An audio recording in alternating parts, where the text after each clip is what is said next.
अंदर जा। अब भोले बाबा मौन आए खोल रहे। ललिता बोली अरे मुंह दिखाओ। बोले कि अरे कन्हैया अगर आज आपने बचाए लो ना तो जिंदगी में जो ढोंग करने वाले है ना। पार्वती पीछे मुड़ी बोली ए ललिता क्या कर रही है? अरे निकलन दे। बोले कौन है ये? बोले जे हमारे लला कार्तिक की बहू है। अरे शादी कब है भाई? बोले अभी जल्दी जल्दी हो गई कब बुलाए ना पाओ। अरे बोले हाँ तो बोलो कुछ भी करो मुंह दिखाई दो। बोले हाँ। बोले नकटी तो कैलाश पर्वत पे आ तब तो मुंह दिखा निकलन दे। लेकिन ललिता जिद पकड़ रही। अरे जब बताओ चलो तुमने ब्याह में काहे नहीं बुलाओ, चलो छोड़ो शादी में ना बुलाओ कोई बात नहीं, लेकिन जब बता दो इतनी लंबी चौड़ी ढूंढी कहां तुम्हें कहूं बहू ना मिली सो इतनी लंबी चौड़ी लेके आई।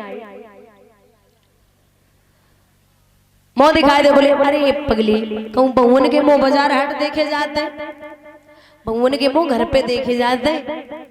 बोले हाँ ठीक है। जैसे ललिता ने अंदर कदम रखो वो भगवान भोले बाबा ने मैया पार्वती साथ में है और जब अंदर पहुंचे तो भगवान कृष्ण की नजर पड़ गई। उसी दिन भगवान भोले बाबा का नाम पड़ गया गोपेश्वर। बोलिए गोपेश्वर भगवान की। गोपेश्वर नाम पड़ा भगवान भोले बाबा ने साड़ी को उतार के रख दियो और जब साड़ी उतार के रखी है 22 समय पे अरे कूद पड़े महाराज बीच में और शिव शंकर श्री त्रिपुरारी कूद पड़े महाराज बीच में।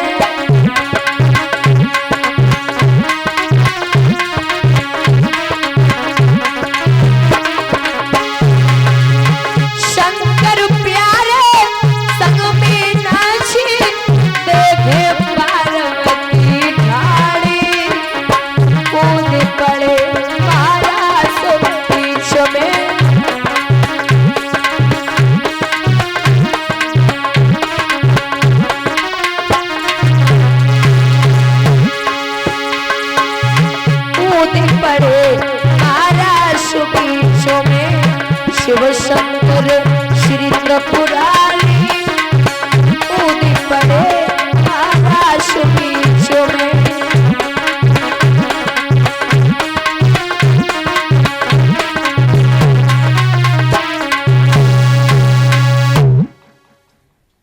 महाराज शुरू हुआ।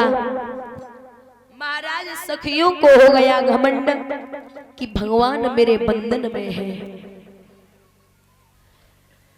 भगवान सखियों के बीच से छुप गए जैसे कि सर्प की मणि खो जाए और वो सर्प मणि की लालसा में पागल हो जाता है, उसी भांति सखियां पागल होने लगी। भगवान ने घमंड दूर किया, पूर्ण महाराज करके प्रभु और सखियां अपने अपने धाम के लिए चले गए हैं। ये 201 रुपए से सम्मानित कर रहे हैं प्रतीक यादव भैया, सुपुत्र भूपेंद्र यादव नगला जलाल से, और 201 रुपए राहुल भैया भूटा से, 101 रुपए शोभरन सिंह जी भूटा से। भगवान सुख और संपत्ति प्रदान करें, यही अभिलाषा और आकांक्षा है।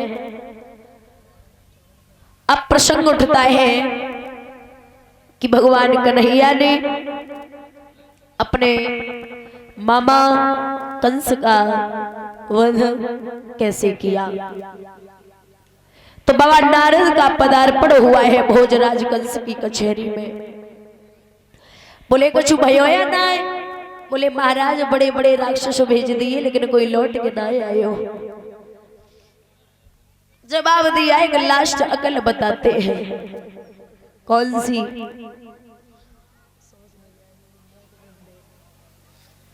अनुष्ठान रचाए ले भोजराज और धनुष यज्ञ करवाए लीजिए। वृंदावन के जितने यादव सब न्योता दे बुलवाए लीजिए। जब आ जाए दोनों बालक तो उनसे नेह लगाई लीजिए। धोखा करके ओ राजा उन दोनों को मरवाए दीजिए।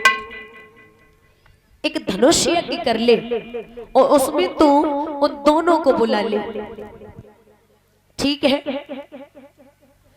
पत्र लिखा और पत्र लिख करके अक्रूर जी को दिया। अक्रूर जी जब उस चिट्ठी को लेकर के चले हैं तो रास्ते में गालियां देते हुए जा रहे, अरे कंस तू कब पीछा छोड़ेगा, तेने तो गजब कर दियो। रास्ते में भगवान से भेंट हुई।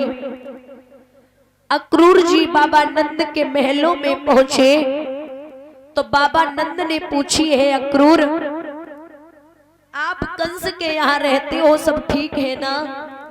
तो बड़ी प्यारी बात कही कि भैया मैं कंस के यहाँ ऐसे रहता हूं जैसे 3200 दांतों के अंदर जिब्बिया निवास करती है, बहुत डर है। इस चिट्ठी में क्या है? बोले कृष्ण के लिए निमंत्रण पत्र आया है। अरे माँ यशोदा बोली मैं ऐसे तो कभी नहीं भेज सकती, अरे वो बहुत नीच दुष्ट महापापी है, मैं अपने कन्हैया को कभी ब्रज छोड़ के नहीं जाने दूंगी। भगवान बोले अरे बाबरी काय को चिंता करिए, मैं आज जाऊंगा और परसों लौट के आ जाऊंगा। बुजुर्गों आपने एक बात सुनी होगी कि भगवान कन्हैया ब्रज को छोड़ के मथुरा के लिए गए थे तो लौट के नहीं आए, लौट के नहीं आए। भागवत में नई गर्ग संहिता में प्रमाण मिलता है कि भगवान के 3 पटरानियां और थी, 3 पटरानियां और थी, श्री राधा, भूदेवी और बिरजा। ये जो बिरजा नाम की पत्नी थी ये नदी थी और इसी बिरजा से और भगवान से 7 पुत्र हुए थे जो 7 समुद्र के रूप में बह रहे हैं। एक बार भगवान बिरजा के साथ में विहार कर रहे थे तो दामा ने जाकर के राधा से कहा कि तू रोज कहती है कि भगवान कन्हैया हमसे ज्यादा किसी को प्यार न करे, लेकिन आज देख ले तेरे अलावा किसी और के साथ में बैठे हैं। तो जवाब दिया, राधा दौड़ी तो बिरजा तो नदी रूप में परिणित हो गई और भगवान अंतर्ध्यान हो गई। राधा कोप भवन में लेट गई। जब कोप भवन में लेटी है भगवान आए, बोले अरे पगली काहे को पागल बनी है, मैं तेरी सौगंध खाता हूं तुझसे ज्यादा स्नेह किसी को नहीं करता। राधा नहीं मानी, बहुत मनायो भगवान ने तब भी नहीं मानी और जब नहीं मानी दामा पास में खड़ा था, श्राप दे दिया कि तू भगवान की बात नहीं मान रही है, जा तेरा और भगवान का 100 वर्षों तक बेटा नहीं होगा, तेरा और भगवान का 100 वर्षों तक बेटा नहीं होगा। बेहोश हो गई राधा तो भगवान ने कहा रे पगली 100 वर्ष तो बहुत होते हैं, लेकिन मैं हर हफ्ते तुझे दर्शन देता रहूंगा। यही कारण था मथुरा जाने के बाद भगवान का और राधा का भेंटा नहीं हुआ था। भगवान जब तैयार हुए ब्रज को छोड़ के जाने के लिए, तो सभी ग्वाल बाल पास में आ गए। गोपियां बोली है कन्हैया, हमें ये लगता है वहां ज्ञानवान धनी पंडित अनेक रहे, यहाँ गोप ग्वाल और गोपियां गमारी हैं। यहाँ घास फूस के बने महल हैं, वहां महल और अटारी है। यहाँ गमारिन के बने हुए भोजन है, वहां व्यंजन बनाती सुकुमारी है। यहाँ जरा सी छाछ पे माखन पे नचायो है, हे कन्हैया वहां प्रेम से राजकुमारियां आपको भोजन कराएंगी, इसलिए आप मुझे छोड़ के जा रहे हो। भगवान बोले रोए रोए के मत रुलाओ, जाने दो, मैं परसों लौट आऊंगा। तो बोले हैं ब्रज के लोग, मति भेजे लाल को मैयारी मति भेजे।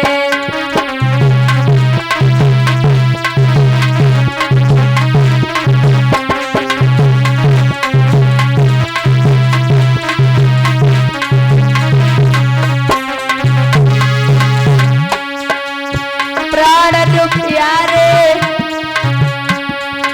लला तुम्हारे,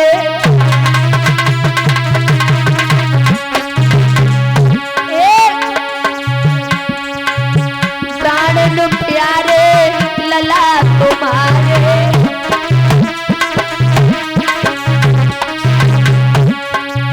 बीज काल के मति बोवे मति भेजे, मति भेजे लाल को मैयारी मति भेजे।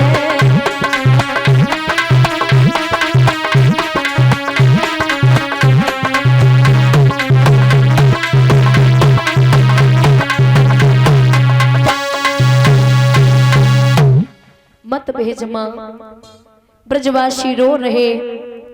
भगवान रथ पे जाए के बैठे तो राधा रथ के आगे वाले पहियों से लेट गई। अरे कन्हैया, अगर आप जाना चाहते हैं तो ये रथ मेरी ऊपर से निकाल लीजिए और चले जाइए। भगवान रथ से उतरे, सीना से लगाए लियो राधे, क्यों पागल है, मैंने कहा ना परसों लौट आऊंगा, कौन माने। तो ललिता ने जवाब दो, हमने पहले ही समझाओ कि जे करिया कहूं अपने होवे वाले नहीं, सुन ले। करिया कबू नहीं अपने होवे, ओ दीदी काहे को दे रही प्राण।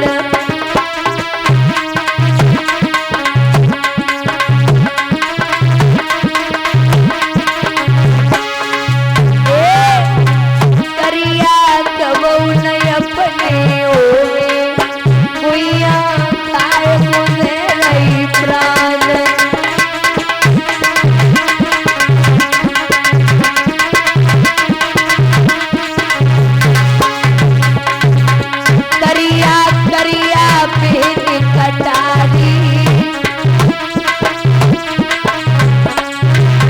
जब तक हाथ में तब तक प्यारी,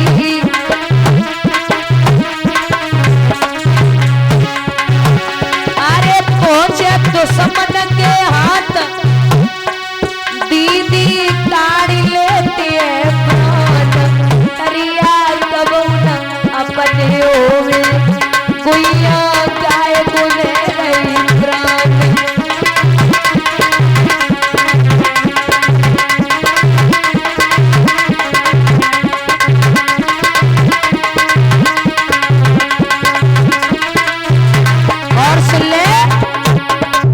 करिया है अखियन को कजरा,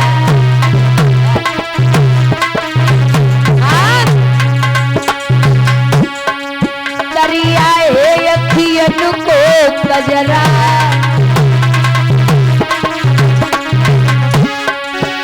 अरे लगे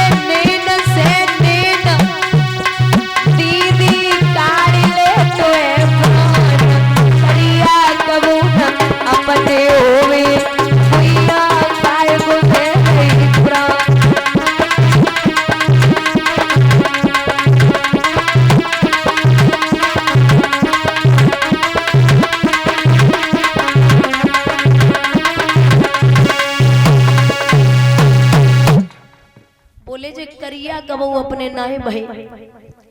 राधा ने जवाब दो बेना, अगर जे करिया कवऊ अपने नाय भाई तो जे भूरे कवऊ अपने होइवे वाले नाय।